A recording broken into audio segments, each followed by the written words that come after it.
Hello, hello, hello. So thank you for your patience. As I said before, I had the craziest month ever, and I don't like doing birth charts. I don't I'm not one of the astrologers that's just gonna pump out all the birth charts or like 5 birth charts in a day or something like that and um impact the quality of the work by doing too many. So it has been a lot of work, but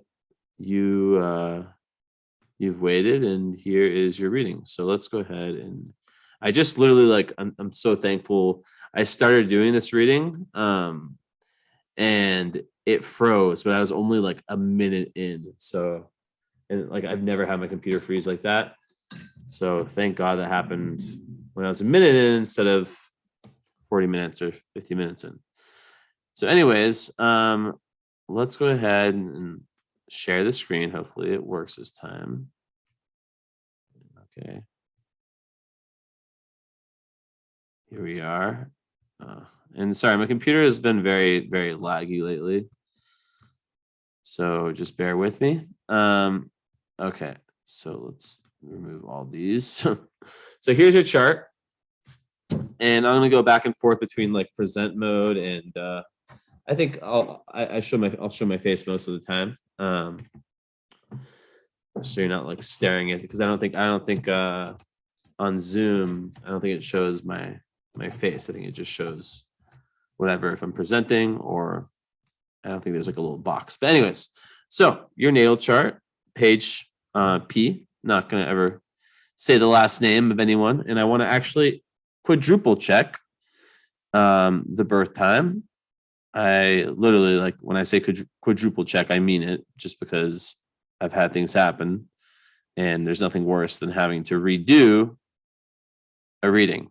And I actually just had to do that lately because my computer screwed up and kept the same birth time for the reading before the one I actually did. But it's all good. Okay, so let's see here. 24th, 1989, 1505, 305, Medicine Hat, Alberta, Canada. And let me just double check that longitude and latitude is right. I think I already did that, but who cares? 110. Okay, it's perfect. All right, so we have double checked. All right, Miss Capricorn, 8th house Capricorn. I actually just, not to be weird, I just not dated, but I had like I was getting to know a girl with a kind of similar chart as yours, especially with like this 8th house Capricorn. So that's interesting, and I guess I have like some experience with at least this part of your chart. And I've had clients with the same thing. So very cool, very interesting. We'll talk about that. Scorpio Moon conjunct Pluto, but it's like a loose conjunction, meaning they're 10 degrees separated. So it's not going to be as intense, but my astrologer friend just put out like a post about Moon conjunct Pluto, especially Moon and Scorpio conjunct Pluto. It's a very, very, it intensifies what's already very intense, the Scorpio Moon. We'll get into that. So first question I ask when I start my readings, is what is the relationship between the two most important parts of the chart, the sun and the moon, right? Of course, one could say the North Node and is also very important, and every planet's important in their own way, and it's different from chart to chart. But sun and moon, the yin and the yang. Just a little metaphor. I like to think of the sun, moon, ascendant as an egg. The shell is the ascendant, kind of what you see, your personality. The white is the sun, the core essence of who you are. Your kind of like your identity, basically, right? But it's a more masculine part. And then the moon, which is so important, is, and it's sad that like everyone knows their sun sign, but not their moon sign. The moon is kind of the yoke, that what runs the show, the internal, the emotions, the instincts. I sometimes refer to as the internal environment, right? You can't be happy and fulfilled or even secure without following what your moon sign does. So you have elemental, meaning like Scorpio and Capricorn tend to get along quite well. They're two signs. They're separated by two signs, which is a sextile. Even though you don't have your moon sextile, your sun in terms of degrees, the elements do, and that's important part. So essentially, Scorpio Scorpio Moon, it's going to give like this really intense emotional need to be able to express yourself, all of your emotions, no matter how dark they might be, no matter how up and down they might be. It's a difficult moon placement, right? It can make someone very moody.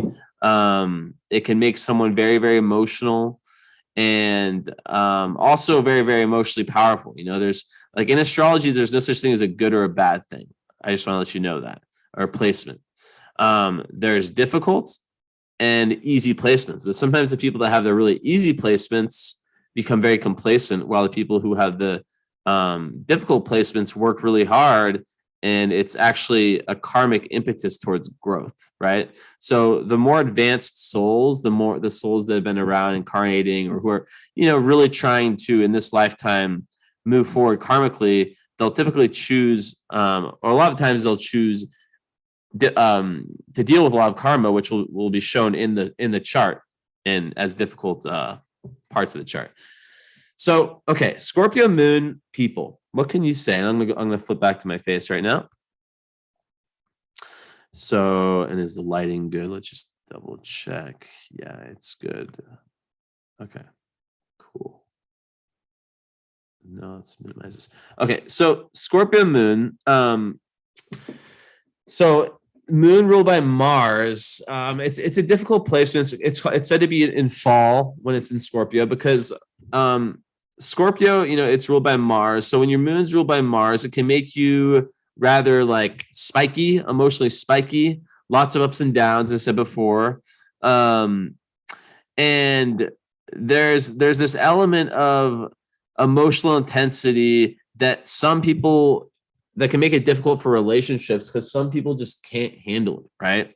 Scorpio Moon people are just such intense people. They have this like built-in lie detector, right? They are on this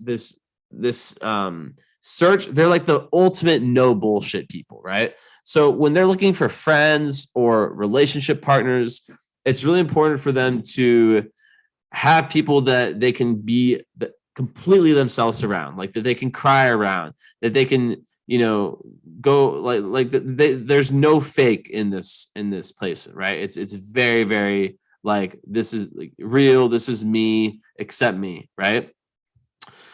Scorpio is a sign of death, rebirth, and transformation as well. So when your moon is there, it's a sign that essentially you're here karmically to transform some part of yourself, some part of your emotional nature. And with Pluto there, which is like, Pluto is the planet that's linked to Scorpio. It's kind of doubling down this, and it's basically saying that like you're like, in one word, shadow work like is the biggest thing. Like just right off the bat, like if I had to give one archetypal word for this chart from what I've seen so far, I would say extreme shadow work, extreme going down in the depths. Being very aware of kind of like the more darker parts of yourself and of other people. So that can like kind of sometimes lead to cynicism, right? Because you, more than most, or more than like a massive majority, like what like the kind of I guess you could say like lower part and like what bad humans are capable of. With that said, it brings a ton of realism. And how some people are like overly idealistic, overly trusting. I mean, there can definitely be trust issues, but sometimes you're right. Like a lot of times, like you're armed with this like laser sharp intuition, and a lot of the times you're right. So sometimes Scorpio moon people, it's about following that, right? It's about following that and knowing that. Sorry, I need to bite my lip. Okay. It's just, knowing that and not shaming yourself. Cause like Water moons like this, they're like I said, they're going to be very, very emotional, very, very intuitive, very, very imaginative. They'll be very, very connected to the arts. But they're going to feel things like more intensely, especially Scorpio, than let's say an air sign, someone whose moon's in Aquarius or Gemini, right? That person, for example, might just like have this on and off switch of their emotions. Not to say that like a sociopath or something like that, but they don't necessarily have to deal with the emotion right when it happens. When you're water moon, you deal with it when it happens, right? It's very hard to kind of like, I mean, of course, repression is possible, but something happens and you feel and you feel the emotional, backdrop of it, impact. And then with Scorpio, which is Mars, which is action, which is intensity, it makes it even like you feel it deeper. And Pluto just like goes further with that. And I want to find one post really quickly, because I think it's a perfect time to bring some of these. Okay, so Moon conjunct Pluto, right? I want to talk about this a little bit. So, and this is, I'm so happy I remember this. So the Moon in Scorpio is already deep, psychic, and intuitive. Pluto conjuncting here gives more power to the Moon, but we have to define power. Is it a positive power or a negative power? I'd say both. In the early years, like most of the natal placements, we might experience the negative side of this placement, such as uncontrollable psychic powers, pain, intense aura that is found to be intimidating by others, right? Because it's like Scorpio is this like magnetic, like just like even if like the Scorpio person like isn't saying much, like their presence is felt. Like you don't fuck with them, like they can be very psychologically intimidating. And what's the Moon sign? It's more hidden, but you're a fucking Capricorn. So Capricorn also is like a badass, like don't fuck with me sign, right? So there is like a teamwork between the sun and the moon, which I'm going to talk about in a sec. I'm so happy I remember this, by the way. Okay, and there can also, so I said, such as uncontrollable psychic powers, pain, intense aura that is found intimidating by others, and a desire to control and mental self-harming. So remember, this is, you've gone through your Saturn return, so this is, more than likely like, I would say like Scorpio Capricorns will probably struggle. Scorpio moons will go back and forth with this stuff, but I feel you've definitely overcome a lot of it. So after the soul evolves with these, the positive qualities of this placement emerge, which is first and foremost power, right? Emotional power. Pluto in any placement in a positive sense represents power. If you can handle and understand this conjunction, this means a huge emotional power. Then you can control your intuition and see the cycles of life, death, and rebirth better. So it's like, imagine like your emotions are like this like Ferrari or this like really like strong horse that once you're able, like maybe it's through meditation, through some spiritual practice, whatever it is that gets you at peace, then it becomes just like amazing power. You have this like such like I would call it like you become like this warrior on an emotional level that can just get past anything. With a Capricorn, there's definitely been setbacks, right? But I'll get into that in a second. So the moon also represents the mother and woman in our lives. Yes, there might be lots of emotional manipulation around you, but this placement helps you learn how to deal with them. Usually on the internet, you might read horrible descriptions of the relationship with the mother for the people who have this placement. Like a lot of a lot of them would say that. I wouldn't go that far. I would say that it's more with like the square of the opposition. What I see most is that these people usually have overprotective mothers who are afraid to lose their children. See the Hades, Demeter, Persephone myth. This also shows that mothers of these people had a difficult pregnancy with emotional and physical pain. And you have a follow-up. Yeah. So okay. One other thing, Paige. It's good for you to take notes like during this, just like for the follow-up, because like when I do these, I don't remember anything. I have, like, as you know, a lot of readings, and I remember it all when like we like, when I see your chart again, but it's important to like take notes and remember talking points for the follow-up. Okay. Anyways, where was I? So super interesting stuff. So, okay, especially intellectual. Okay, so it says this is also shows the mothers of these people had a difficult pregnancy with emotional and physical pain, especially until the child's first Saturn return. Mothers can be overly protective. So, like literally, you just went through that in the last I don't know, year or two. So, of course, if Moon Pluto gets squares and oppositions, you might think of emotional or any kind of abuse. And let me see if there's any difficult Moon aspects besides. No, your moon doesn't have that. So I wouldn't see that being the case. Privacy is another theme here. Yeah, it's so huge for Scorpio moons. Privacy. You're so private. All Scorpio moons are super private. Even when you ask, what do you do in your free time to these people, they can be reluctant to answer, and some inquisitive strangers give them some hard time. So, yeah, very interesting. So with Capricorn, so this is interesting, right? So you have like a difficult chart. Remember, there's no such thing as good or bad. Difficult, which means you're an evolved soul. You're someone that has really like said, I'm gonna take on a karma. So with the mother, I would not necessarily say that there was a difficult like relationship. There could have been, but most likely the effect the mother would have had on you, or the least dominant parent, was a very intense, very like transformative one. There could have been themes of like death, rebirth, transformation. I'm not really sure. We'll have to talk about that. So with the sun, right? The sun is in Capricorn, but it's in the house, the 8th house, the house of Scorpio. So that adds even more of kind of a scorpionic vibe to you, right?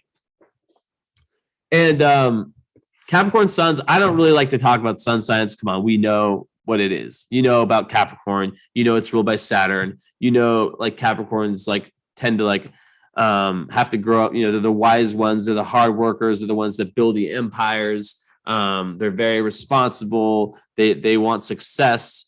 They sometimes want money. They have so much endurance on so many levels, right? And it's ruled by Saturn, so they understand. There's limitations. Sometimes they can be at the low vibe of Capricorn. It can be kind of like a flow killer. But the high vibe, it's like someone like MLK, where it's like they're all about honor, and they really, really stand for what they believe in, and they're willing to, they're very, very, very ambitious, right? And others, really, really respect this reliable kind of aspect of them. But like a lot of times Capricorns like face some type of like early crisis in life. It's not always like trauma, but like they're looked at as the elders, even if they're like the youngest. Like in a family, like they'll still be looked at as like that person that's super, super solid, right? So where this can be difficult is that Capricorn people can have a lot of difficulty with like vulnerability. Of course, you are a woman, so this would be a lot. I think I actually commented that no, that was not that. But basically, like it's a lot more difficult for a man in this toxic masculinity world to have the kind of placement you have, to have like a water moon like you do, like a Scorpio moon. But as a woman, and of course this is a stereotype, but so it's not like for everyone, but generally speaking, the Scorpio moon is like a very witchy energy. It's like, it wants to dive deep within the self and within the world and understand the secrets, the taboo, right? I know this well. I'm an 8th house sun as well, just like you, right? A lot of my clients also have this 8th house sun in Scorpio energy. So the sun in Capricorn, in the 8th house, and I tell this to every client. Like I said, I have this too, and they, like nearly all of them are like, yes, when you said that, it just struck a chord. So it's almost like a lot of these people, they look at their lives, right? And they break them up into different epochs. And it's almost like, so let's say like 0 to 12, 12 to 18. And I know that can be said for the same for everyone, right? Like everyone like goes through like these chapters, but for 8th house suns, they are so fucking intense. Like they're so intense, like the difference. Like some people even describe it, and I would agree in my own experience, as like that version of you was like you were watching a movie. When you think back on it, it's like you were like someone was like an actor. It wasn't you.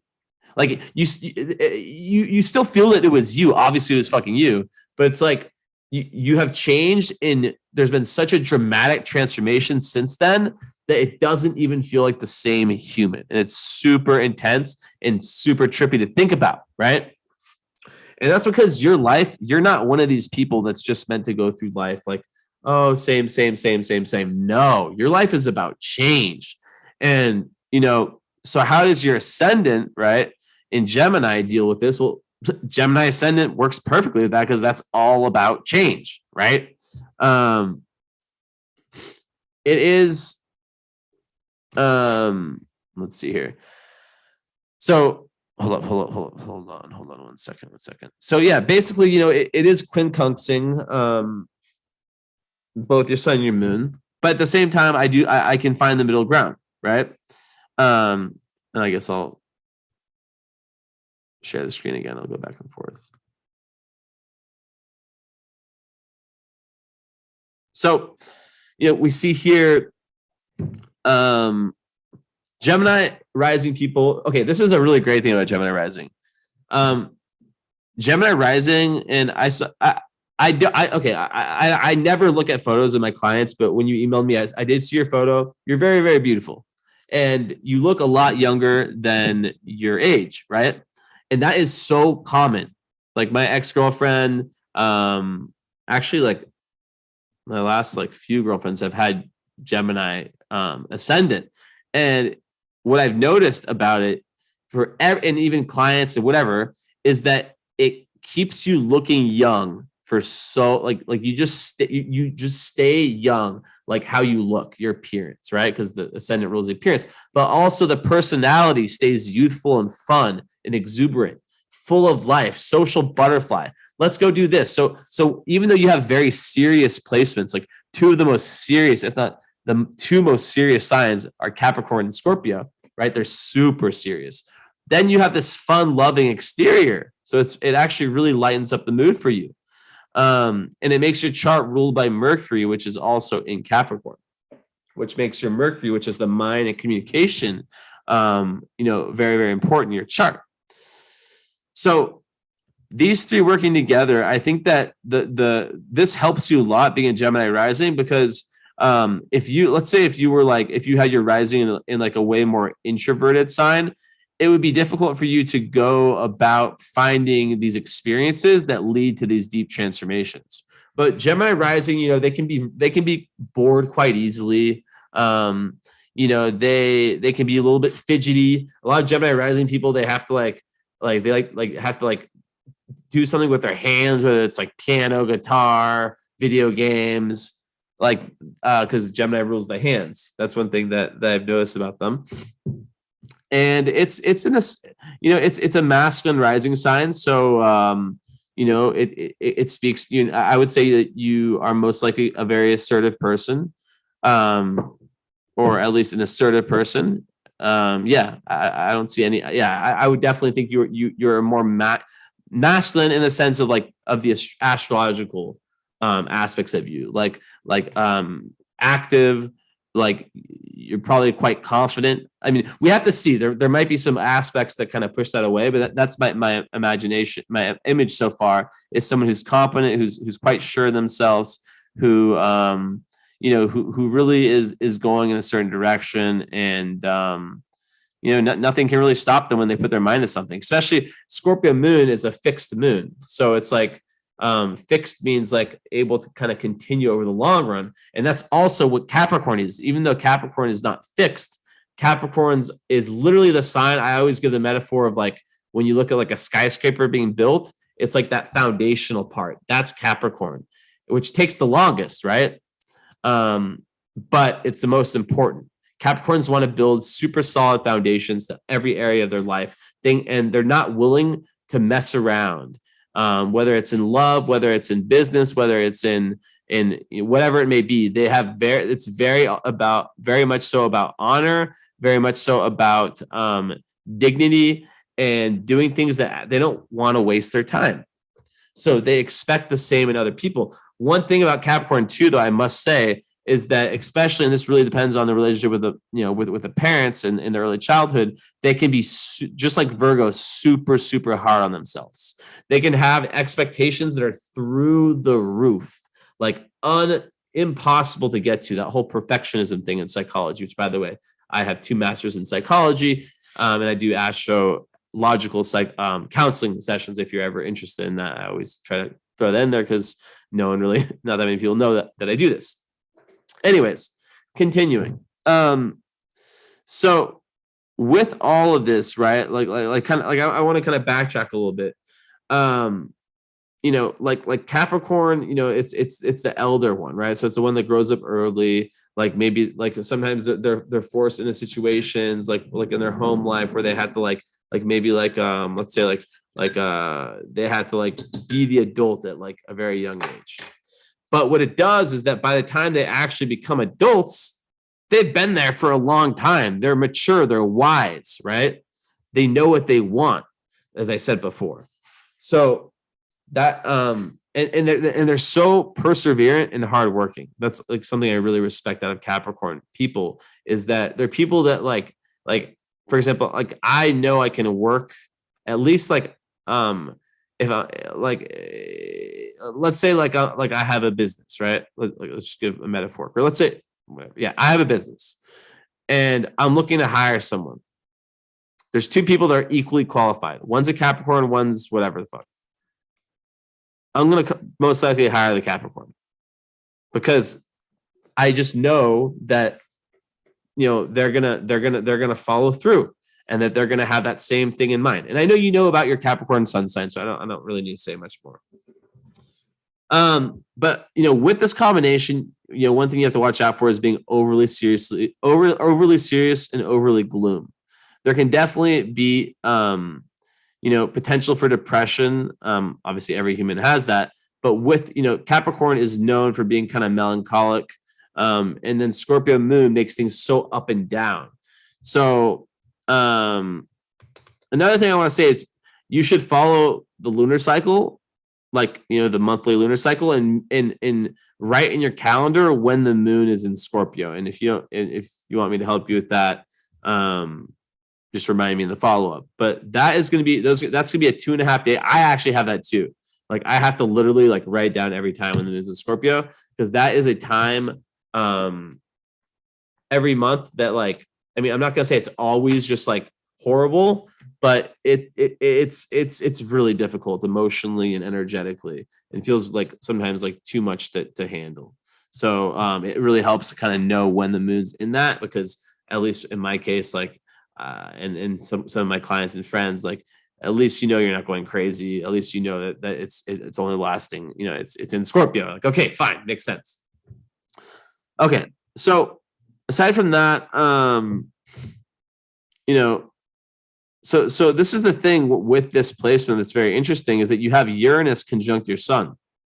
So Uranus is the great liberator, right? So Capricorn, there's these stuck patterns a lot of times with Capricorn. They can be very stubborn. But the fact that you have Uranus, it kind of makes you more like Aquarius-y, right? That's probably why, you're interested in astrology, also because of this 8th house stuff. I'm sure you're interested in psychology and all kinds of relevant topics that's esoteric and occult. But with that said, the Uranus Sun conjunction person is very, very hard to pin down. They are a extremely unique individual. It does not matter what sign. And they tend to really want to liberate themselves from any, let's say if they're in a relationship where it's it's too predictable and too they feel like they're kind of pinned down, they will escape. They want to liberate. And a big part of your life karmically is about, through your 8th house escapades, right? Through your Jungian dives into the unconscious. It's about individualization, right? And authenticity, finding the authentic you, which is a huge part of this, right? Which shadow work leads to. With that said, and I want to one second. I want to make sure. Okay. I'm very excited. Okay. Particularly seeing all the signs I have in my chart. and what that means. I'm also interested in my spiritual journey and life purpose. Here's the info. Okay, I just want to make sure that I didn't miss on anything else. And yes, for the date. Okay, and then I want to go to the actual order and see if you had any notes there. Just don't want to. I don't like making mistakes. Okay, you said here spiritual journey and life purpose. Yeah. Okay, perfect. That's what I talk about, anyways. Found the right guy. So, life purpose. It's a very intense spiritual journey, and there may have been times where you felt like it was too much, but just remember from a soul perspective that you as a soul, before you incarnate, you do not sign yourself up for any events, any circumstances that you are not able to overcome. And if something feels really difficult for you, here's a little wisdom. Think of yourself in a past lifetime in that exact same situation, like right when you're ready to give up on something. And imagine I've been here before. Maybe it wasn't the exact same, I wasn't exactly looking the same and with the exact same people, but I've been here before. Maybe it was, right? And how do I choose the right decision? How do I choose the decision that is towards growth, towards that North Node in Aquarius, which we'll talk about, which is conjunct your midheaven. Oh, me and you have the same Venus. Actually, your Venus is my Mars, but I have the same Mars and Venus. Interesting. Cool. And we have very close North nodes. Very interesting. So anyways, so yeah, watching out for that gloominess, so I would imagine like when you're not going towards this like transformation, this snake shedding the skin, this process, right? This scorpionic process, there can be, and you feel, and so it's very also important of the people you surround yourself with, right? But like with when you're not going towards that, there can be potential for like slipping into kind of like depression. It's very common with this, right? And extreme moods.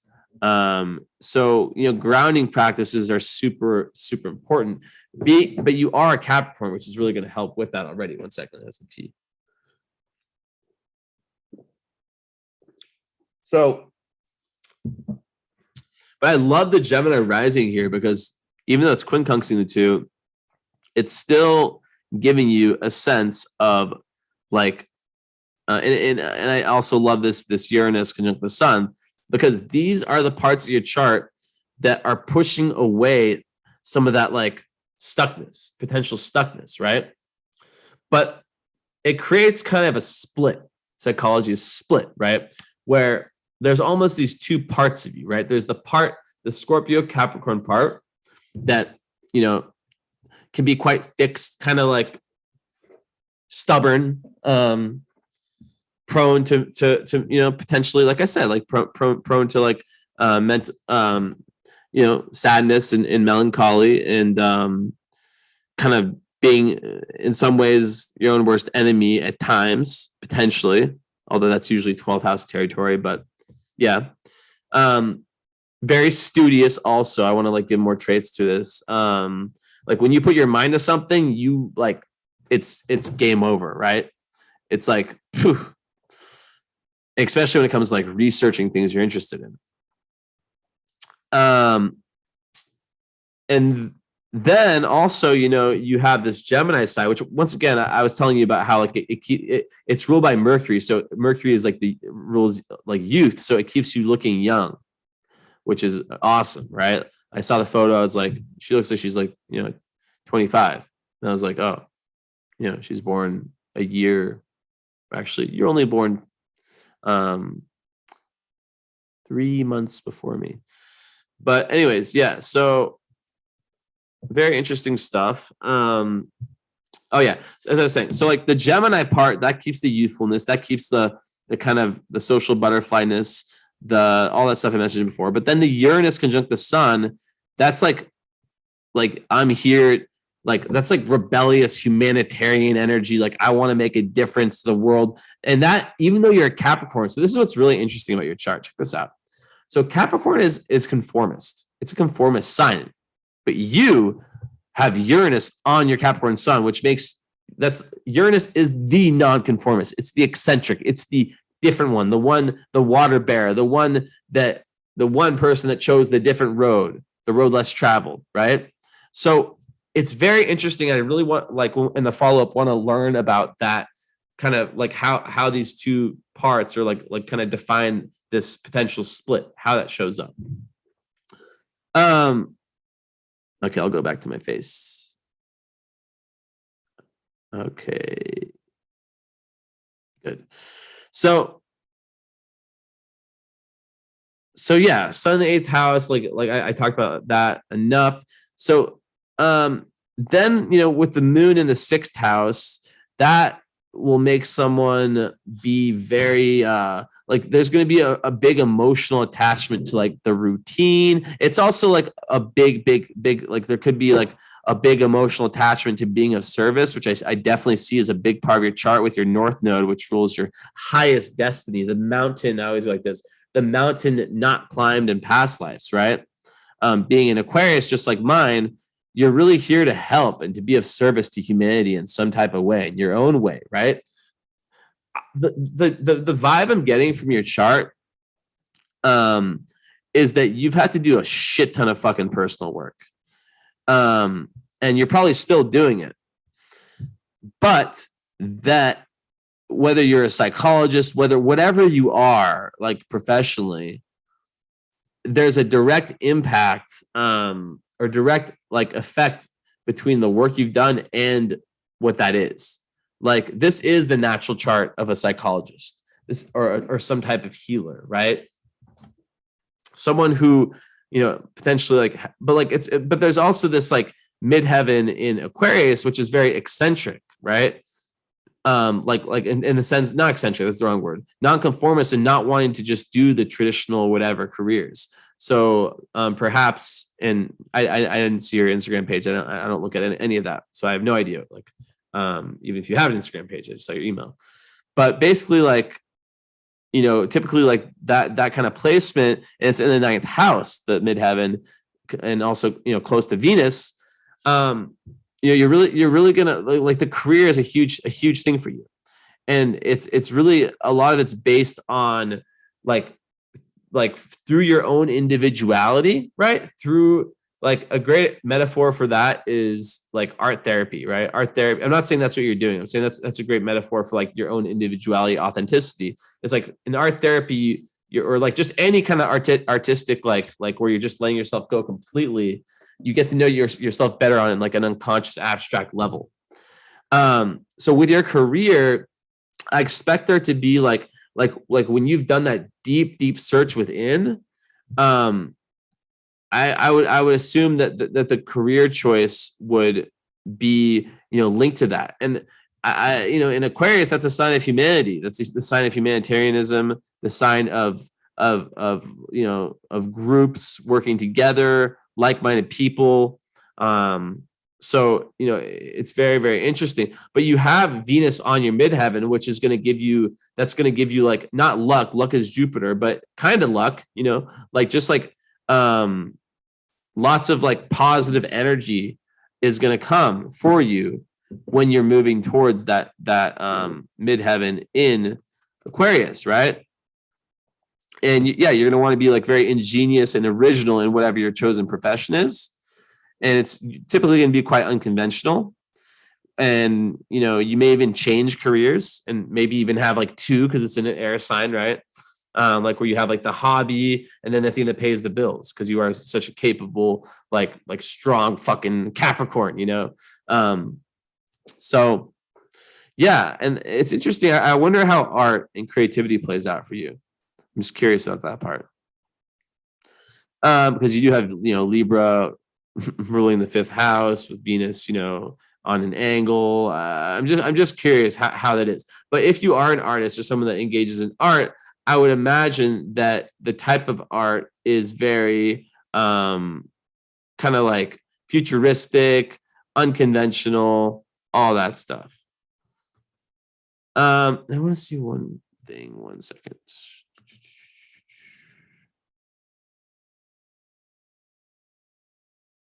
Okay, hold on. So, okay. 013.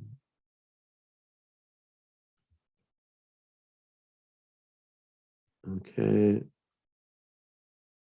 8, 9, 4, and 17. 8, 9, 21, 22. 8, 9, 21, 22.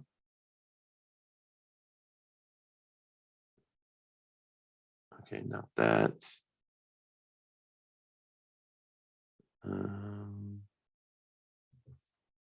Not there. Not there. And not there. And then the last one was 4 and 17. Okay, so for mutable, nope. Close. Okay, yes. And then you have your Mars at a critical degree in Sagittarius, which is very interesting. So yeah, we'll talk about that a little bit later. A critical degree is just like there's these degrees. Yours is 4 degrees, and it just emphasizes it creates more energy, right? It just, and a lot of times it can add an extra challenge. But yeah, it just adds kind of a emphasis, right? Like it signals like a challenge, right? So it's your Mars is like your action, your assertiveness function. So it adds like some extra heft to the planet's influence in your chart because you have to work a little harder in that area of life, right? And it's in the 7th house, the house of relationships. So it's almost like kind of like being born with a planet in retrograde, which I just made a post about. I don't know if you follow me on Instagram about Mars retrograde. And there can be like extra struggles, which Mars was like extra struggles as it relates to like it's in Sagittarius, so maybe like you're really passionate about traveling or like learning higher philosophy, but there can be like all these things, like these life circumstances that get in the way of that, right? But it gets a lot easier around the Saturn return, like I said before. So yeah, pushing through will make you unstoppable and self-sufficient in ways other people may never achieve. And of course, because nothing in astrology is black and white, it's important to remember that any degree can be significant in a chart if the planet forms an aspect, blah, blah, blah, blah, blah, blah, blah. Okay, cool. So yeah, so I'm happy I saw that. I'm just always, as an astrologer, adding new things to my repertoire. But we'll get into the Mars in a second. So, okay, so we're getting a picture so far. We're going to keep adding to this picture. Moon, so it's conjunct Mars loosely. And what's that aspect? Is that a semi-square? 26, 4, 30, 35. Yeah, okay. One sec. What's that? Let me think for a second. 4, 3, 9. Okay, whatever. So yeah, the moon conjunct Mars. It's in different signs. I barely would like really look at that one, but it can just kind of further emphasize like maybe like emotional impulsivity. It's very important for you as an individual to kind of like sleep on it. And I have the same thing. We both have Black Moon, Lilith, and Scorpio, like where you can get really, really kind of fiery and like and impulsive, and then say or do things that you might regret because of that fire Mars, right, which is the critical degree. So like, yeah, mindfulness and learning to kind of slow down is like extremely, extremely important for someone with this type of chart. So what area of life is this impacted? Well, actually, before I go into that, the Mars, let's see what aspects of the sun are existing. Okay. We talked about that. That's two. Okay. So also sun is having a looser conjunction with Neptune and an opposition with Jupiter. So basically, like you sort of have to watch out for like this over expansiveness, right? Where and you are a careful person, like just being a Capricorn Scorpio, you're going to be naturally like careful and prudent, but it is this thing you have to kind of watch out for. Like, which I always give the metaphor of like walking into the casino and thinking that you're automatically going to win. But like, I think that gets really, really pushed away by all these other parts of your chart. So I wouldn't worry about that opposition. In fact, I would even say it's probably a good thing because it probably pushes you to take more risks than you normally would. And you have it retrograde Jupiter, which typically from a karmic perspective, when you have Jupiter retrograde, it has to do with like more inner growth. Like Jupiter is about outward expansion, but when it's retrograde, it's pushed within. So it's like it creates someone who like has tons of like internal growth. But we'll go more into that a little bit later. So, all right.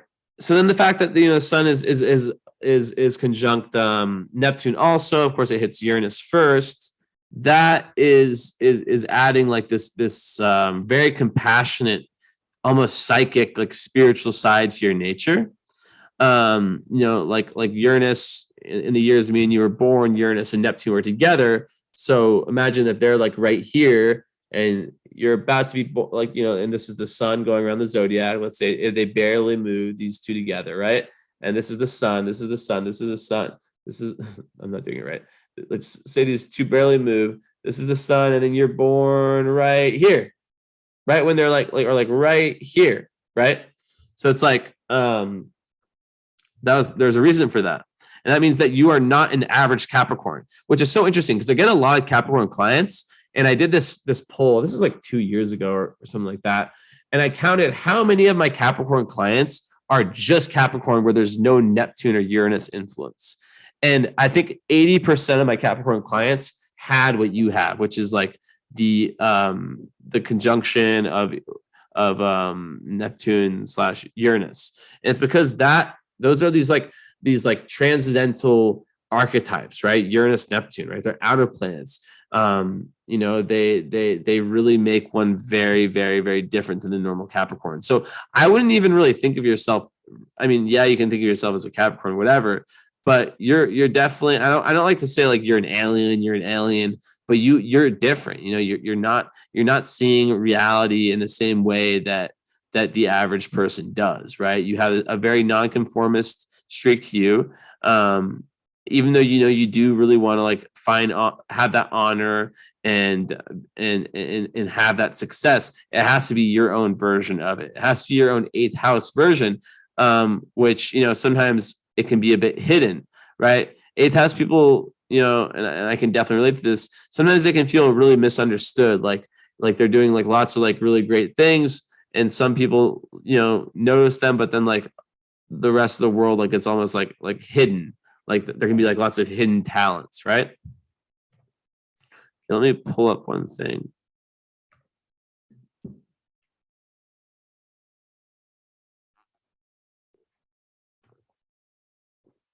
So yeah, also with the sun and Uranus, it can give unusual self-expression. You might like dress, like even though Capricorn's still like traditional, like maybe like dressing like in a kind of like nonconformist way. Change becomes like this major theme in your life. Like it's all about like learning to fly, taking risks, but not taking too many risks, right? As I said before. The perfect word, like a maverick, being a maverick. But like sometimes you can like, as a maverick, you can expect some like backlash from more traditional conservative type of people, right? A lot of times, with this, you're someone who's ahead of your time. I definitely believe that. And you may become very rebellious just in general. And what else can I say? Early in life, change may have been like very common, but also it could have caused like anxiety. Like for potential like examples of like having to move, having to change schools, stuff like that. And with higher self-awareness, speaking about like your spiritual journey and awareness of how others see you as well, and of your place in the universe, there arrives this self-acceptance and the realization that change is necessary for self-development, that we're on this, like, you're just flowing, you know? And so also with the Uranus, you have to watch out for the risk of accidents. Just stay grounded, basically. I'm not saying accidents like anything like physical. I'm just saying, like, just stay grounded, take things slowly, like really try in your life.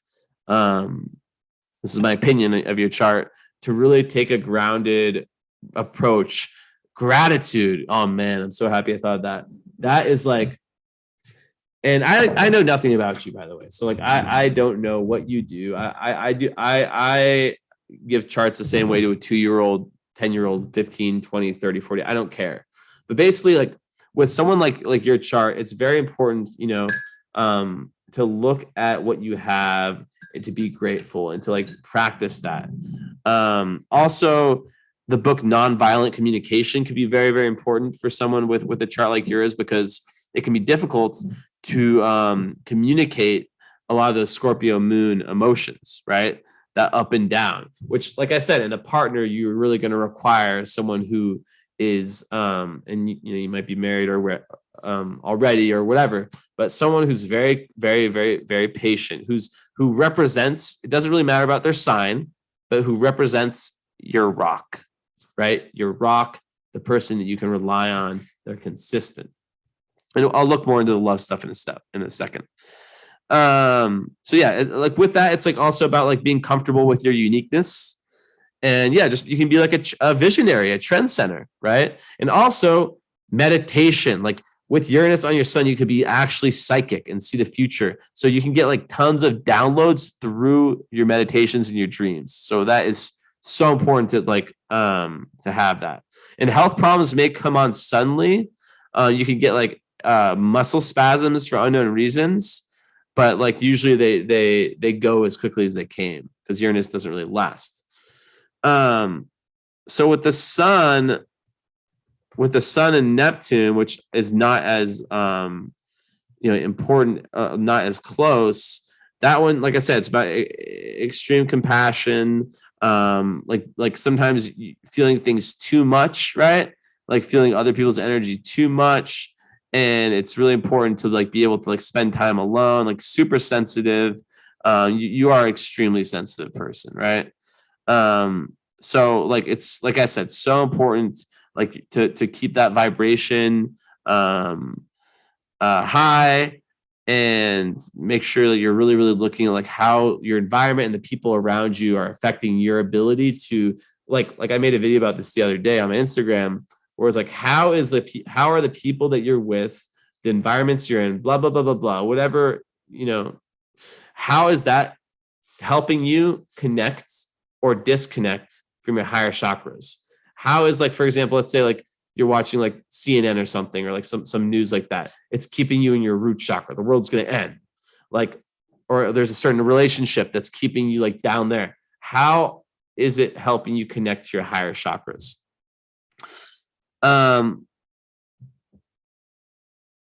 Sometimes like negatively with this, there can be like psychological or physical abuse early in life. Vivid imagination also is another thing. So sometimes people with this type of thing, they'll like create like these like alternative imagination based worlds. I know I did that. I'm Pisces. And sometimes there can be like this inability to cope with reality. You don't have that shit because you have in Capricorn. And then like a lot of like the positive expressions, like I said, they have to do that increased like compassion and imagination, artistic creativity, all that stuff. So one of the keys to dealing with this is having the ability, which is so hard for that Scorpio Capricorn, the ability to really share yourself, to be vulnerable with other people. And also, of course, like setting realistic boundaries, which is not something you struggle with because of, you're a Scorpio. You have these tough energies. Okay, moving on. So yeah, we understand that.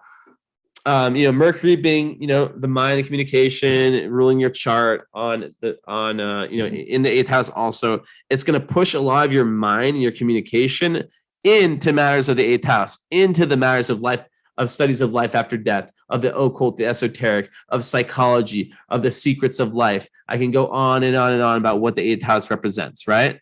Like just keen to probe and research the meaning of life, the cycles of death and rebirth. Also sex. Oh, I forgot to mention the sexual part of the eighth house.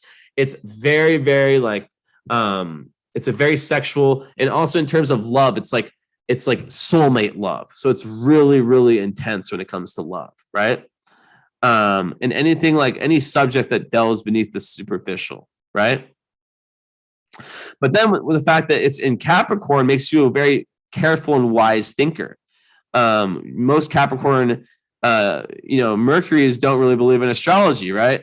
But of course you have all these other things, but it gives you this ability to have a very organized mind. So let's say you were like studying psychology, you're studying like astrology, or you're studying something like this. You'd have the real ability to like really be like, okay, like foundations, like with your mind and your thoughts and like taking notes, stuff like that. You'd be able to really get it done over the long term.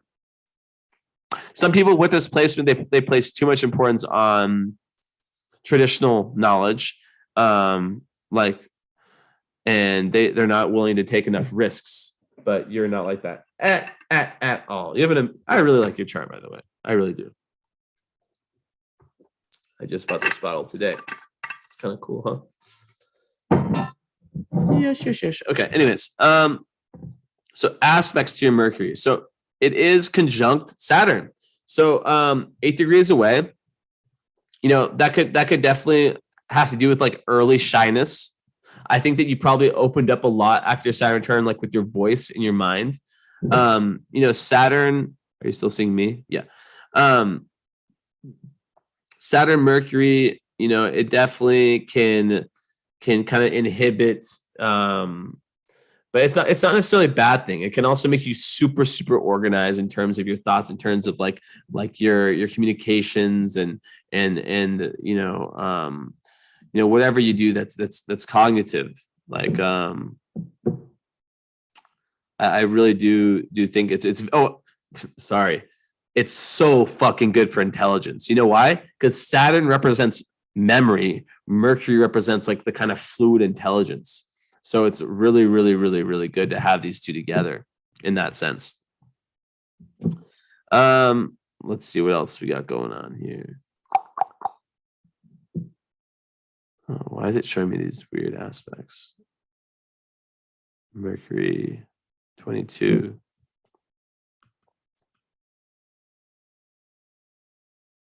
One, two, three, 1, 2. Yeah, so Mercury sextile your moon. It means that so this actually really helps you.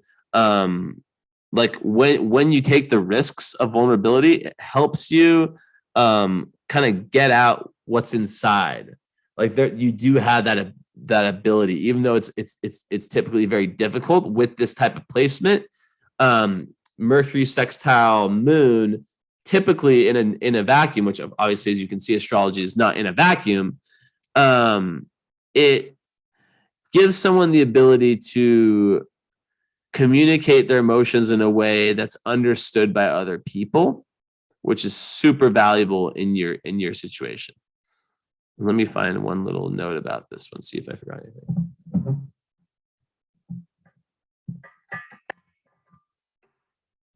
So yeah, it makes an engaging, outgoing person. You're easy to talk to and get along with, even though you can be opinionated at times. You definitely need to be around people, and have many friends. You have good people and social skills. Very very good for communication, right? And very lively, super like another great indicator for like having a good memory and a quick learner, where you can hold conversations on any topic. And then, in a nutshell, which, like I said before, nothing's in a vacuum. But this is really good for friendship, because people that have this, but you have all these other things, are usually, it makes you more willing to share your feelings, and people feel that they can share their feelings around you. But that's something we definitely have to talk about. And it kind of helps have like some, youthful spirit to another way, otherwise like what can be kind of like more dim, these energies of like the Scorpio and Capricorn, very, very serious. I know this guy who has these, who's like, everything is in Capricorn and in Scorpio, and he's just like the most intense, like serious, like I don't think I've ever seen him like joke ever. And I know that's not how you are because you're Gemini rising, but like, just to keep in mind that like sometimes it's just like the best reminder to just not take things too seriously. Okay, moving on. So let's see here. Okay, so Venus, Venus sextile Mars. That's a very good balance, like the feminine and masculine archetype, especially when it has to do with love. And Mars, it's that at that critical degree, and so it's okay. So basically, love life. So what are you looking for in love? Let's see where I'm already at an hour. Jesus. So in love, with Juno here also in Scorpio, conjunct, in that same area, you're going to want someone who's very reliable. I already said the whole thing about the rock, someone who they don't necessarily have to like have all these like water placements like you do, like with the Scorpio Moon, and water is Pisces, Scorpio, and Cancer. But they definitely have to like be able to like ground you and be able to like you cannot feel judged by, obviously, but like for you more than other people, you have to be able to like, it's a kind of person like if you're like going, let's say, through like a crisis or something, like emotional crisis, that person that's willing to sit there and look at you in the eyes and somehow they calm you down, and so that's, with the Juno there in Scorpio, it's definitely someone, that's kind of like what we look for in our I also have Juno in Scorpio. So it kind of makes you want like a very intense and sexual and like kind of like two souls becoming one relationship. And you want your partner's total attention and demand like a lot of sensuality. And then the sixth house, that would say that you would on some level really want to work harmoniously on a daily basis with your partner, like sharing the chores, right? Maybe like working together in some type of way, whether it's like being of service or whatever it might be, right? Interesting there. So, and then Mars in Sagittarius in seventh house, you might be attracted to men who are foreign, who are not of the same nationality as you. Mars in the seventh house, though, in a critical degree, it's going to say that there's going to be lots of challenges around, your love life, right? And there are lots of good aspects here, but with Mars, it can mean that you can be very you could be quite combative in love, in relationships, and that you really have to have someone on your level, and that's what when I said that the book Nonviolent Communication, God, they should give me a freaking they should give me like a sponsorship. I probably said it at least 10 different people. But it's such an important book, teaching about like communication skills and stuff like that. Like it's what should have been taught to us in early school anyway. It just wasn't. But anyways, carrying on. Because the Scorpio Moon, it can be very back and forth. So it's like some people, like let's say like someone who's like all Aquarius or all Gemini, they're not going to understand that depth.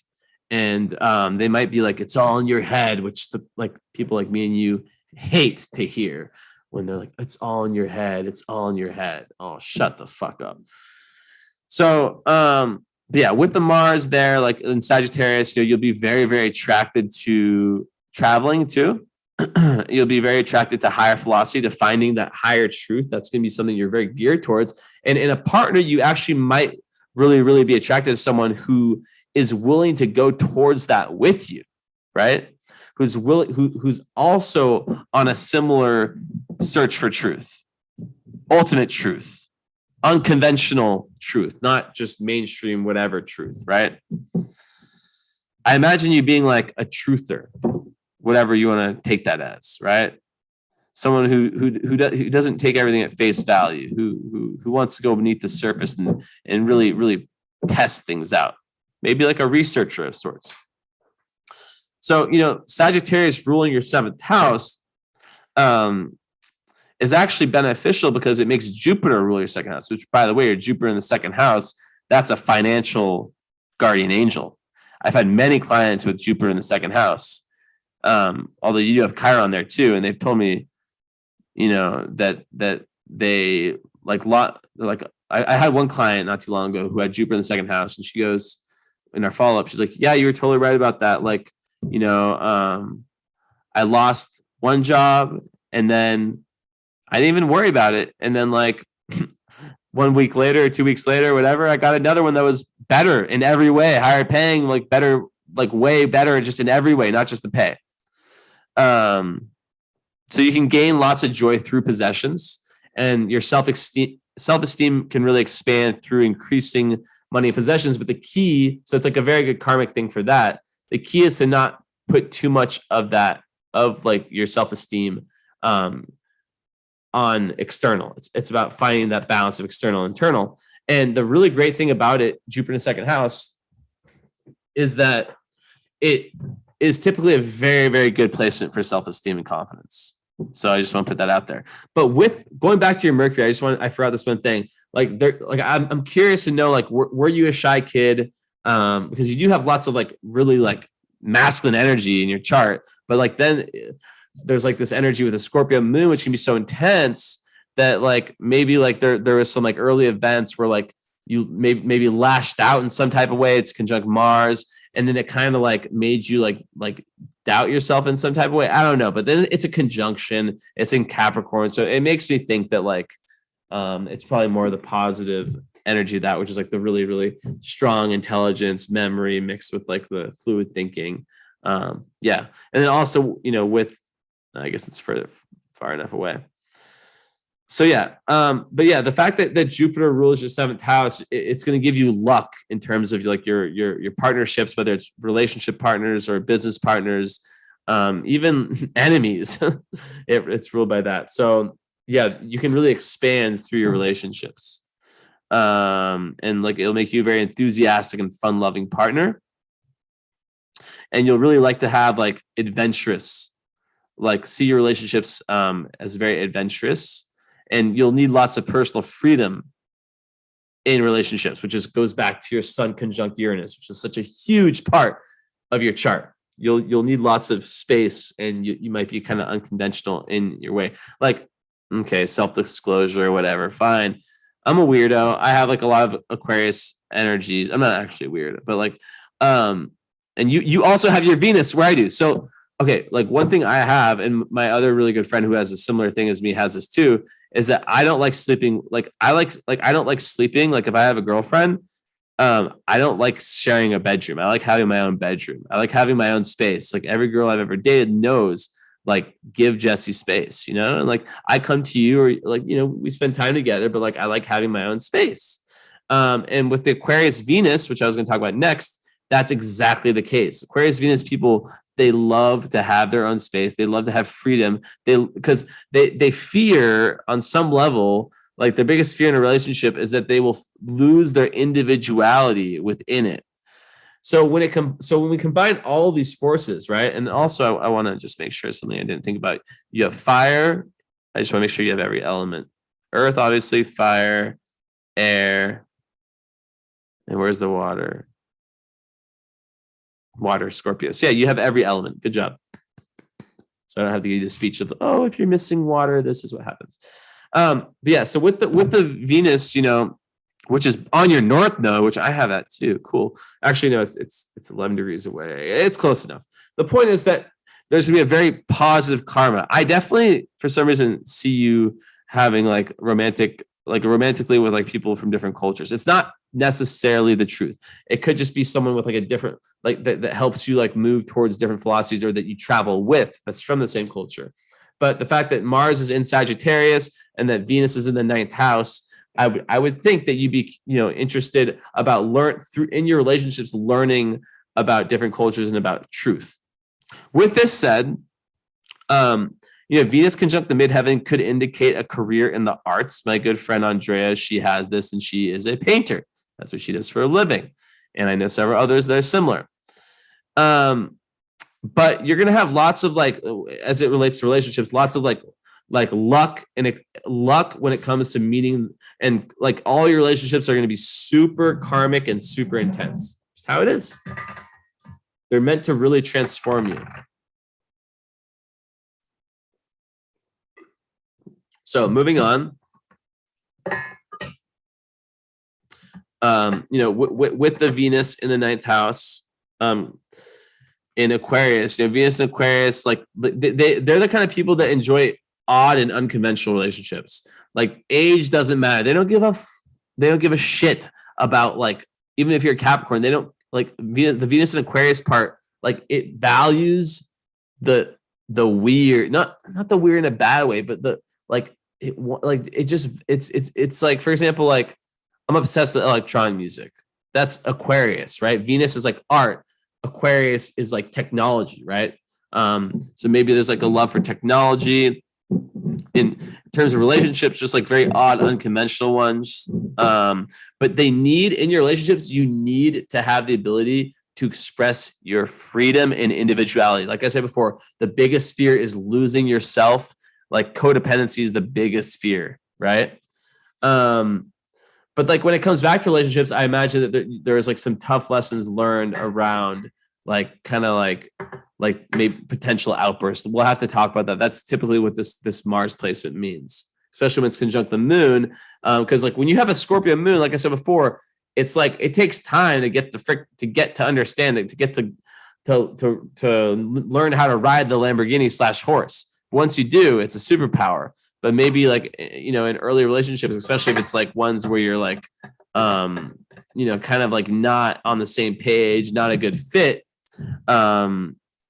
especially as a Capricorn, you maybe like early on gone for things that were, more like traditional, more for how it looked. That's when like lots of like outbursts can come. So it's really important that, like I said, to have someone that can understand that, but also someone who's unconventional, who has like that intellectual connection. So fucking important. Another thing is that Venus and Aquarius, they can be the type of people that can, like, I mean, I don't think this is the case for you because of the Mars and the fire sign, but like they can like literally like not even care about the physical. Like they can like fall in love with someone who's like, I don't know. Like I read one example one time, somewhere was like Venus Aquarius are the type of people that will like fall in love with like a handicapped person, like a really, really old person. Not to like say anything bad about those type of people. But you get the point. I'm trying to illustrate this. Like they care less, they care more about the mind and the genius and the unconventionality and the way that you guys can connect on that level. And also you really value humanitarianism. So you might actually be someone like in a career, if it's not, like a painter, or something artistic, like it doesn't have to be. It's just like it's gonna give you lots of luck and beauty in your career. And your career might also have a lot to do with maybe traveling or finding higher truth. Maybe you're a writer, a philosopher, a teacher, right? Like, because your midheaven's in the ninth house. So, and it's always going to be like maybe an inventor, something like that. It's tough to tell exactly. In the 10th house ruled by Pisces, which is Neptune, 8th house, I would imagine like psychologists would be very, very, very proper. But like, something in that realm, potentially, like a healing profession, something that's for the good of the people. Okay, where am I at? All right, at 75, whatever. So, okay, so I've done this. Okay, so let's look at the aspects. So the fact that Venus and Mars are sextiling, what that's doing, that's just like very, very good for kind of like balancing out the feminine and masculine parts within you. Like there's the sun and the moon, which are the primary masculine, feminine, yin yang. but then there's Venus and Mars, right? So when those two sextile, meaning that they're 60 degrees away, it creates lots of like kind of like a very engaging person, like honest personality, very popular. Like it really helps out. Like some of you might be very like it really help. It kind of goes back to that other side. Remember the split I talked about? Like this kind of like is very, very good. And the love life is where you lots of, so it adds even more intensity to the love life. Like where you experience everything super intensely, right? This alone typically attracts non-aggressive and genuine partners and friends. And also like friends, like partners who are like able to meet. I try not to talk about like sex that much in these, but like meet the needs in that area. And like, yeah. So like any career, like, so this can have implications for career where like charisma, suave, and any of that stuff is needed. This adds more kind of like playfulness to otherwise, like if you just looked at your sun, your moon, you'd be like, wow, that doesn't really fully describe me. But we're seeing some other aspects of this. Okay, so Mars here. Okay, got that. Okay, I see. And then I want to look at this over here. Let's go. I see the nodes. Ooh, damn, you got what I got. Damn. We're gonna have to talk about the fact that you have the nodes square Pluto. And I just was learning more about that today at my Cosmos meeting. Okay. So basically, like from a karmic perspective, what you're meant to do is super related to like your highest destiny is super related to your career, which has the Venus there, right? So on one end, there's like your highest, like your destiny, like the mountain never climbed in past lives, has to do with being humanitarian, has to do with like all that Aquarius energy I talked about, but also it has like in that individuality, like stepping like non-conformist, like that kind of energy, taking risks in terms of traveling and stuff like that, like traveling physically or metaphorically. But then also there's some past life trauma that you've had to dealt with, and this is felt within your moon in Scorpio, right? I had this exact same thing, and I'll tell you my experience. It's in my book. I don't know. I'm sure you know if you have my book. It's called Pisces Live 9 Lives. It's on Amazon if you're ever interested. And it's not just a book about me. It's a book about wisdom. Only the first 2 or 3 chapters are about my crazy life, which you would never tell by looking at me how crazy it's been. But basically, I always felt like I had trauma that was not explained by this life. And when I started learning about past life trauma, it all clicked. And that's the same thing for you. I'm not saying you don't have trauma in this life, but Pluto square, of course, I literally opened like nearly the exact right page. That Pluto square is very, very intense. Pluto, wow, there's like a whole section of it. 1 second.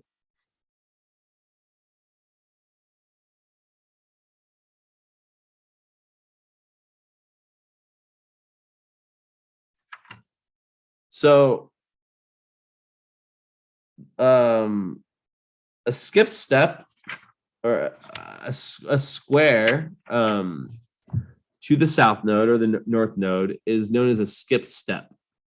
So it's just re-emphasizing the fact that this deep like shadow work, like going to the underworld of yourself, it's through healing, like whatever it is, like you can be creative with the different types of healing, psychological healing that you do. That is, you're healing past life trauma. Just know that. past life trauma. Pluto square the nodes. I don't even have to look this up. I know this stuff, but like I just like seeing in different words sometimes. That has to do with like potential like traumatic. I don't want to scare you, but like crises, like horrible endings, right? I don't know why the fuck I can't find Pluto here. There should be Pluto one. Here it is. So when Pluto squares the moon's nodes, the unresolved material, and this is going to be a different take than other places might be. So the unresolved karmic material relates to the deepest unconscious self, its motivations, compulsions, resistances, and its urge for transformation. In some ways, this is the ultimate skipped step. Pluto square this can be likened to a fork in the road, a battle between the adaptive self and the higher self, between ego and soul. This placement represents a fundamental encounter with deeper unconscious forces, either to evoke radical transformation, to become trapped in psychological attachments and compulsions, or some combination of both. I'm going to repeat that. So it represents a fundamental encounter with deeper unconscious forces, either to evoke radical transformation, like the whole thing that your whole chart's talking about. So this is this is basically like this part is basically saying that everything I said in your chart is like from past lives. It's like carried on and on and on. So either to evoke radical transformation, to become trapped in psychological attachment and compulsions, or some combination of both. So become trapped in psychological attachments and compulsions. A critical divide in the deeper self needs exploration and resolution, yet this placement indicates the potential, as all skip steps do in some way, for tremendous resistance to the evolutionary goal. So, resistance to the evolutionary goal. This placement suggests that a struggle between power and powerlessness has been playing out over lifetimes. Man, I literally was talking about that earlier tonight. One lifetime having extreme power, next taken away. But the real power is power that comes from within, right? Fighting that internal battles. We'll see. So there exists a need to identify limitations in order to transform them, as well as a need to form powerful relationships with other people, objects, or teachings that are symbolic of the intended transformation in the self. In this way, the self may learn, like in astrology is a perfect example of this, and so are other things similar to that. So in this way, the self may learn by example via osmosis, absorbing the energy of otherness. This skipped karmic past life step may indicate a variety of power dynamics ranging from pronounced psychological disturbances to issues regarding the appropriate use of power and an inquiry into its source and origin. There may be issues of personal betrayal. That's the one that really stuck with mine. Mine's different than yours. On every level, betrayal of self and others. So betrayal of self and others and being betrayed by others. Wait, what's the difference? There may be issues of personal betrayal on every level. Betrayal of self and others. So is that and being betrayed by others? So betrayal. So it's saying like being the betrayer or betrayed by others. Or there may exist a need to confront limitations, both of self and others. Final paragraph. This skip step demonstrates a critical juncture in the evolution of the soul, involving a profound choice as to what to commit to in order to effect transformation. Furthermore, it implies the necessary commitment has been intermittent or lacking in the past. Interesting. Emphasizing a need to honor the commitments made now in order to resolve this prior inconsistency. Woo! That's a crazy one. We both got that. No wonder you came to me, because I had to give you that message. So your chart is so much about like more than maybe like I've seen maybe like I don't know how many charts, thousands. And yours is like one of the charts that screams shadow work. Like it's serious. You're here for a real fucking serious reason. It's that death, rebirth, transformation, shedding the snake skin. So there can be lots of like resistance to that. So looking at that resistance and imagining that this is from past lives, from so many past lives. Maybe past life regression therapy could be something that could be very beneficial. I don't know. I've never tried it. I've read books about it. And I've one really, really good book about it. It's called Many Lives, Many Masters. I wrote about it in my own book. I suggest my book because I summarized that. But yeah, it's that book was amazing. That was one of the first books that changed my life. But anyways, okay. So we move on. Getting closer here to completing this whole puzzle, karmic puzzle. So let's just go house by house and see what we missed out on. And actually, first let's get you share. Let's show the screen again.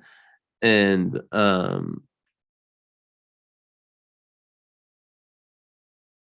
no, I just want to see what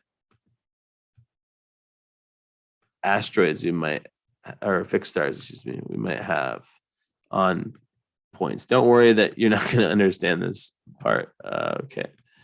So, the rising, so you have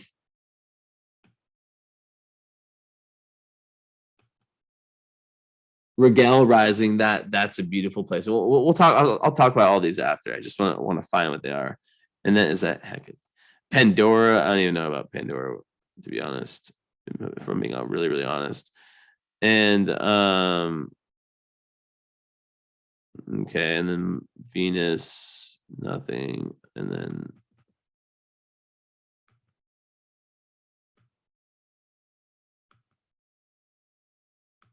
wow, you have Hermes conjunct your Mercury. So that is about like Hermes is Mercury. So that is just like extreme like potential for like genius and just like seeing things in like a very like different way. Hermes is like literally the founder of astrology. So astrology and you have so many potentials for like how you use your brain. 1 second.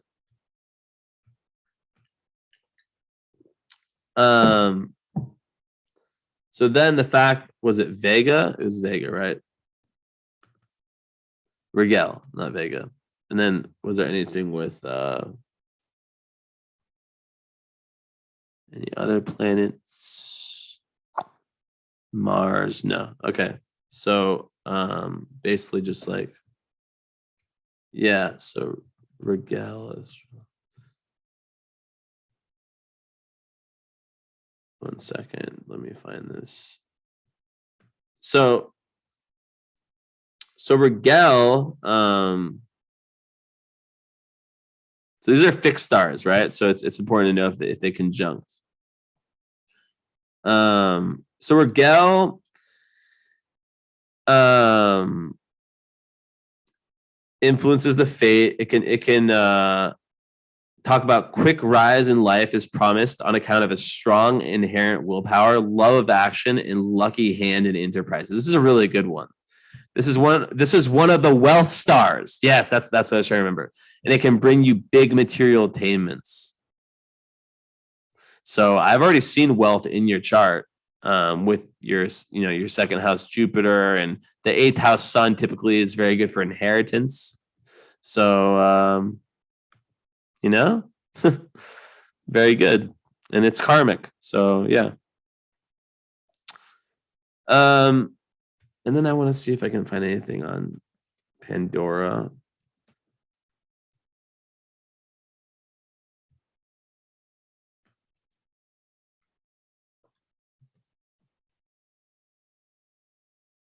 No, I'm not able to. And then I want to see if there's any of these other ones. Okay, none here. So lust is over here in Cancer. I think it's P, part of love and second house. I'm going to start doing, I need to write this down. I'm going to start doing love readings, like readings, okay. And sorry, I have ideas, so now I have to write them down. Do a new reading that is only focused on love using fixed stars and asteroids and everything. One's love needs. Okay. Sorry about that. Okay, so back to what I was looking at. So okay, here we are. So definitely just like very, very intimate, very, very intimate energy you have. The sixth house here, lots of Scorpio plants. And okay, so I'm still looking, so still nothing. Okay, not there. And then finally here, nothing there. Okay, so nothing total. And which one is it's in Cancer, and then where's the other one at? Okay, it's in Capricorn. Okay. Oh, you got to watch out. I don't know if like alcohol or like drugs or anything. Like you have Bacchus, which is like the asteroid of like wine, and it's conjunct Neptune, which has to do with like the same thing. Like it can have like substances and escapism. So definitely watch out for like addiction, like alcohol and stuff like that.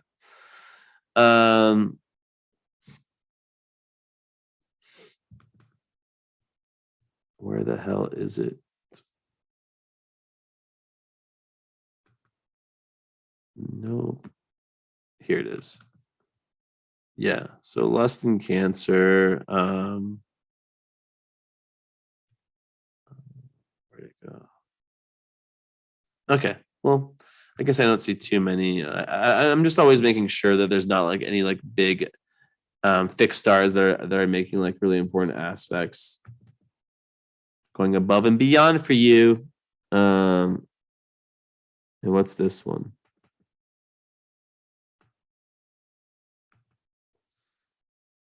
Toro. I don't know what the fuck Toro is. Ascendant. I already talked about that. Venus.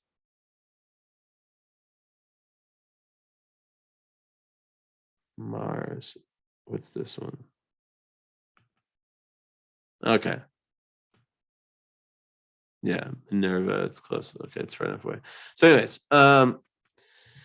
back to what I was saying. Let me get rid of all these. Okay,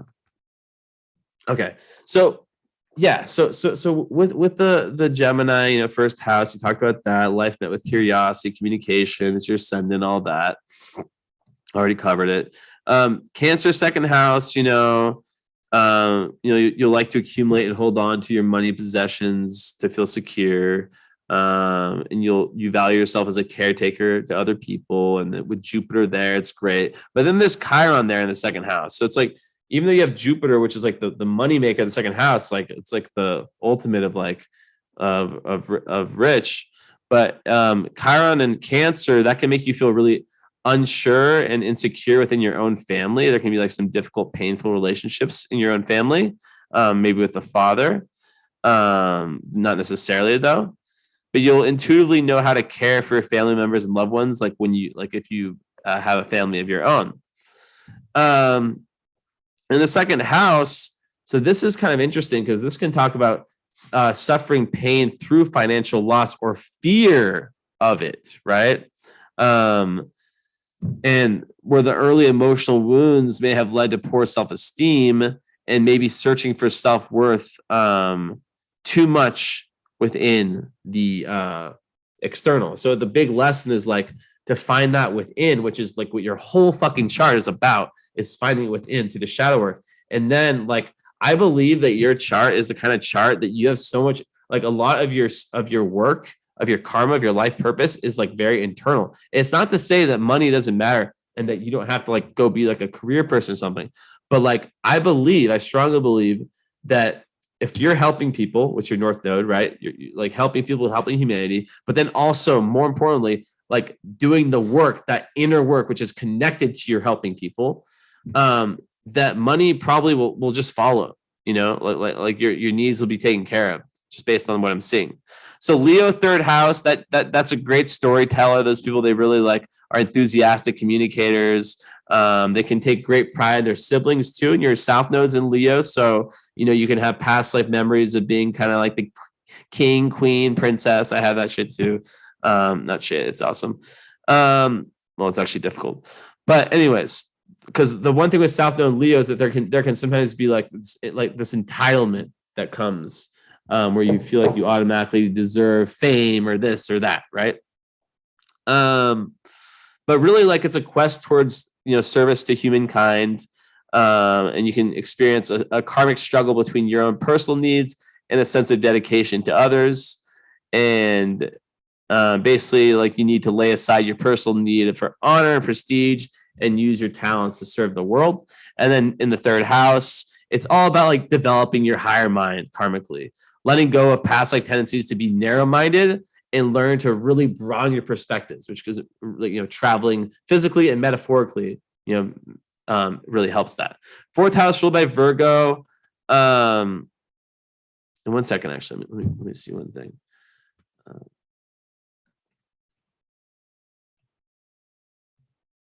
Hold on. I have an idea. One sec. Check. I'm really going above and beyond for you, my friend. I really am. So, okay, let's see here. I'm looking for something I've never looked at for before. So, yeah, Leo third house, love, you know, there's a love for talking.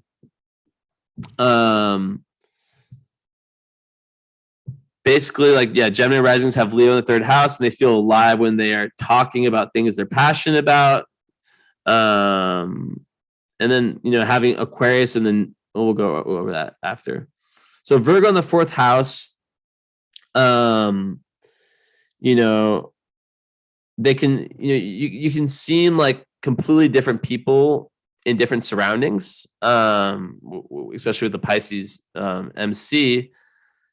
And, you know, part of your survival strategy is about adopting different mannerisms, voices, or vocabularies, like kind of like chameleon energy, right? And with the Virgo, that's like more the 10th house. With Virgo in the fourth house, you can come into many worlds.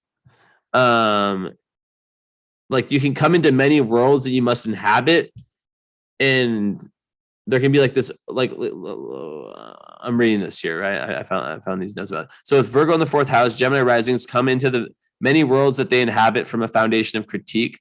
They may be moving from a bourgeois art gallery to a basement anarchist talk all in one night, but they're critiquing both settings in their own heads in private. Just because Gemini risings are able to go into any setting and blend in doesn't mean they do so in a complacent way. They go in their worlds ready for a fire to fire a snarky comment or two.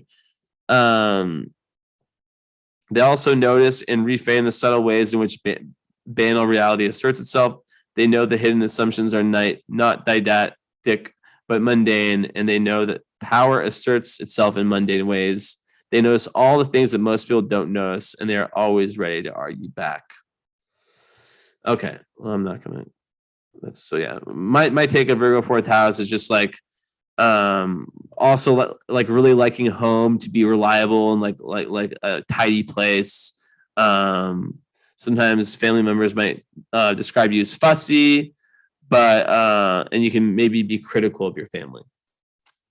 And then it's ruled by Mercury, which is in the 8th house. So maybe there's lots of karma with the family. So Libra in the ruling the 5th.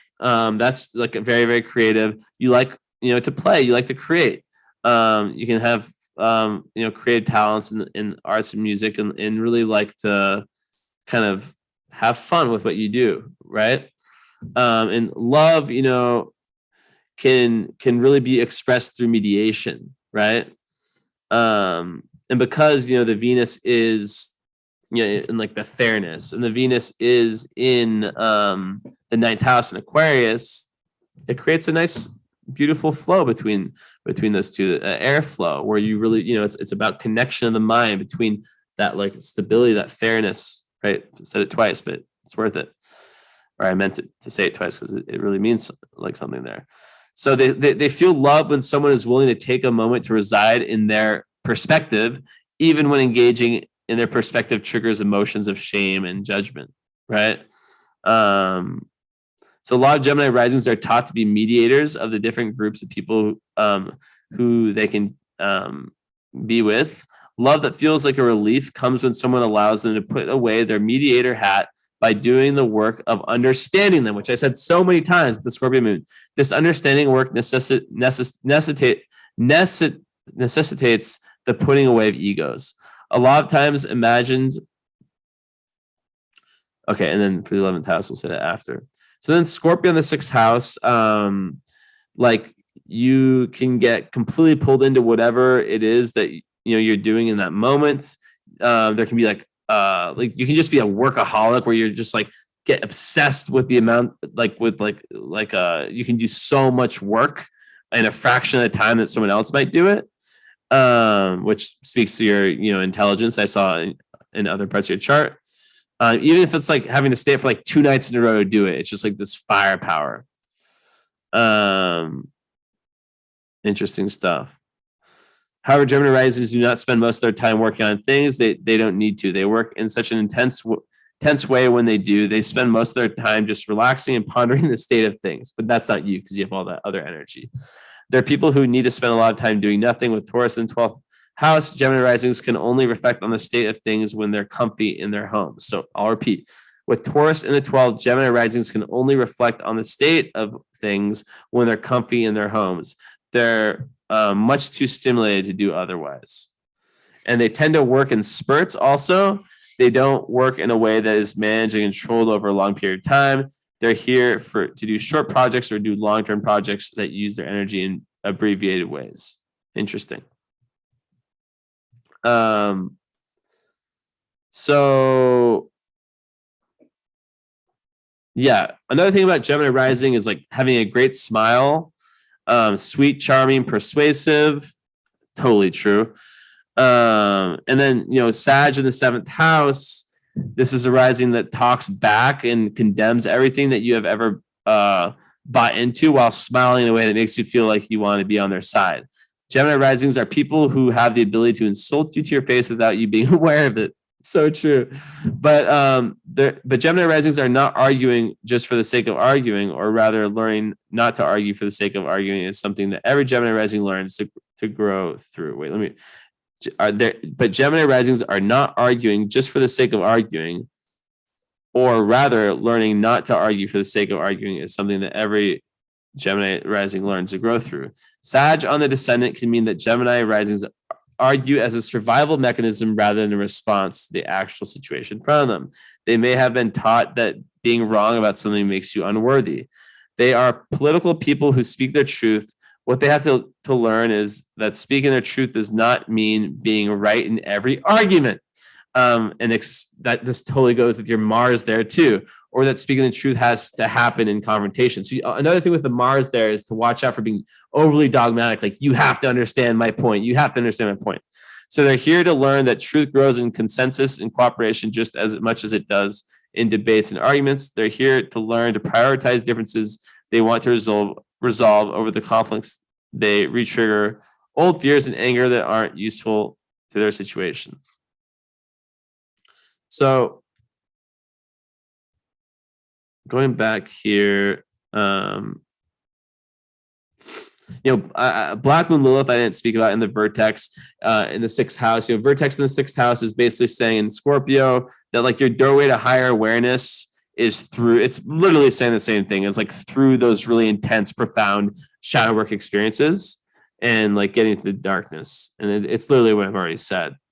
And the anti-vertex in Taurus will draw you to those people whose stability and like I said before, like that anchoring quality influences you and enables you to dive deeply into those deeper areas of life, that rock kind of person.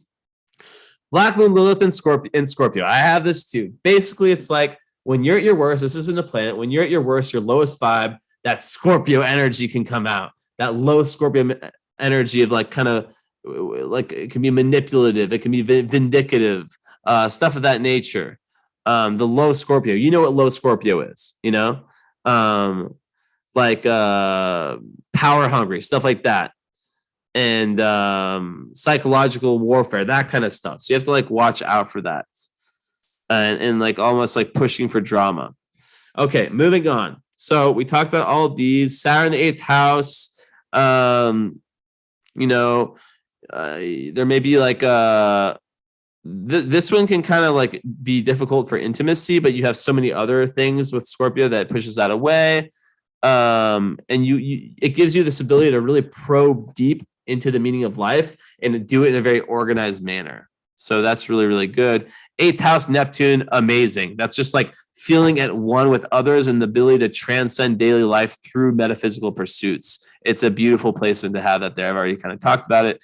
And then Uranus in the 8th, I talked about that before. That's like it's all about metaphysics, deeper side of life, but the biggest part's connected to your sun, but it can give you those downloads and like, just like the occult esoteric is like a superpower for you. So Uranus ruling the 9th, you enjoy exploring the more unusual aspects of the world. Like you might have travels that are like, just like kind of like mine. They're just like different. Like you might go to like kind of random places, right? And your travels may be interrupted with unexpected surprises. And you might have like a very unusual kind of higher education. We're just about wrapping up, by the way. Am I going to beat the record? No, I'm not. So also I want to like speak a little bit more about that. But where the hell was I? Okay, Aquarius 9th house. So the Aquarius in the 9th house, Gemini risings know everything, but don't really care about what other people think. They want to stand apart in terms of their opinions and knowledge. In classrooms, they are the ones who say the unexpected things that surprise everyone else and raise points that no one else is thinking about. Whenever there is a dialogue between two perspectives, Gemini risings come into the room with a completely different third perspective. And because they have Leo and Aquarius in the 3rd and 9th houses, they stand out from other people using conversation. They can sometimes overwhelming in terms of what they bring to a conversation, thinking light years ahead of everyone else and pushing new topics through over and over. They don't do this in a way that alienates people to them, and neither do they simply parrot talking points back. They spin everything that they heard and offer an original take on everything that they're pulled from the world into the dialogue. Sorry, I'm reading badly. And then I want to talk about the 8th house part. I talked about that.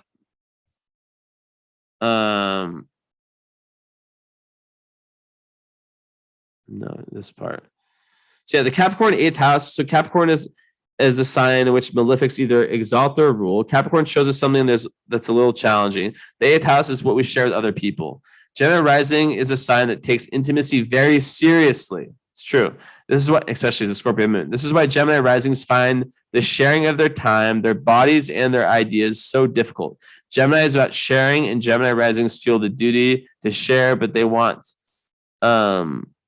facilitated and structured sharing so that they can protect themselves.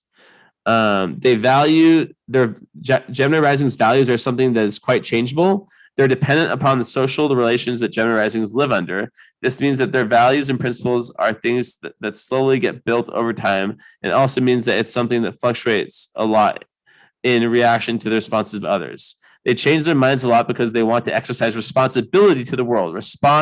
is the foundation of responsibility.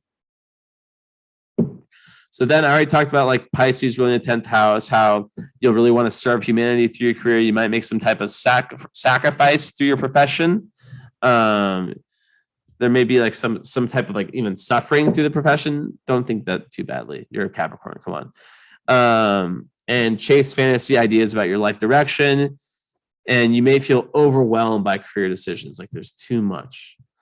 And then going to the notes they found.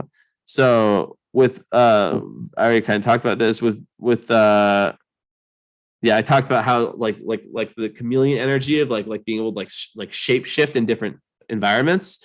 And the Virgo and Pisces axis is about subtleties. Gemini risings notice and reframe the subtle ways in which banal reality asserts itself. They know how the hidden assumptions are not didactic. Oh, I already said this, but mundane. And that they know that power asserts itself in mundane ways. Gemini risings notice all things that most people don't notice, and they're always ready to argue back. So true, and I have learned that. So wrapping up here. So Aries on the 11th house cusp, that just makes you a leader within groups rather than one of the sheep when it comes to groups of like associations, groups of people, friendships. You have your own visions and goals in life. And though you're only going to be friends with the people that really give you the true freedom to be yourself. So, and what else could I add to that? They often find their creativity shows up when they express it through other people. Gemini risings need creative community, and to see the values that they respond to enacted through the people around them. They need to know that people are willing to understand across differences while sharing their struggle. A lot of times, imagined community does not feel peaceful or innately healing. The concept of community is complicated. Aries in 11th house is Mars ruled. So there can also be like battles especially with your Mars being what it is, like with friends and like community or like whatever your tribe is. Aries in 11th house is a Mars ruled 11th house, and Gemini risings might have related to the communities that they grew up in from a place of alienation or conflict. Gemini risings are aware that community is not a universal term, that sometimes communities are prioritized and that some communities are prioritized over others. Okay, finally, Scorpio 6th house. We talked about that. Obviously, your moon's there. But Taurus, 12th house. I already talked about this. About like the working thing and just like 12th house Taurus, which your part of fortune's in there. So your vehicle to spiritual heights is kind of through like the body. And there can be difficulty like in remaining grounded, which is so important, even as a Capricorn. And finally, last thing I'll talk about is your part of fortune is in the 12th house in Taurus. Part of fortune is kind of like where there's flow, where there's luck. So aligning with your innermost self, like part of fortune 12th house, brings the greatest fulfillment. And you need to flow and tune into spiritual purposes, right? Like the collective unconscious. So the whole dream stuff is really important for you. And then in Taurus, you'll discover joy through stability and your ability to build firm foundations in your life, and surrendering to the forces of nature and just your own body and senses will bring you lots of peace. Things like hiking, being by water also like are very, very good. All right.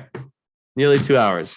This has been my usual these days, but I hope you enjoyed this. I think, I did the best I possibly could. I feel like, to be honest, I felt really, really good about this entire reading. And I hope that you will feel the same way.